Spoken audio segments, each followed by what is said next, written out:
Amerikanın Azərbaycandakı sabiq səfiri Matthew Brayza qlobal infaza müsahibəsində mühüm fikirlər səsləndirib. O, Rusiya ilə Azərbaycan arasında gərginliyin artması haqda fikirlərlə bağlı bunları deyib. Stat: Düşünmürəm ki, Rusiya ilə Azərbaycan arasında gərginlik artıb.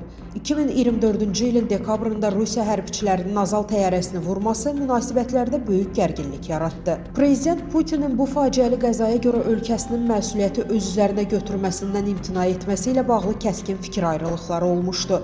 Qarşılıqlı ittihamlar uzun müddət davam etdi. Amma zamanla bu gərginlik səngidi.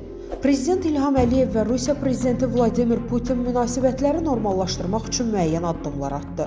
Rusiya Xarici İşlər Nazirliyinin sözçüsü Mariya Zaxarovanın Qarabağ müharibəsinə kollektiv təhlükəsizlik müqaviləsi təşkilatının müdaxilə etmək öhdəliyi olmadığı barədə açıqlaması ilə razıyam. Zaxarovanın dediyi kimi, hətta Ermənistan Qarabağın və ətraf 7 ərazinin beynəlxalq hüquqi baxımdan Azərbaycanın bir hissəsi olduğunu tanıyıb. 2020-ci ilin payızında hərbi münaqişə baş verəndə və 2023-cü ilin sentyabrında Azərbaycan separatçıları silahlıları, eləcə də Ermənistan qoşunlarını Azərbaycan ərazisindən çıxaranda hüquqi baxımdan öz ərazisində hərbi əməliyyatlar aparırdı.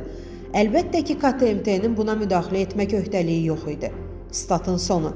Müsahibəni tam halda şərhdəki linkdən oxuya bilərsiniz. Əziz izləyicilər, xəbərlərdən məlumat əldə etmək üçün kanalımıza abunə ola bilərsiniz.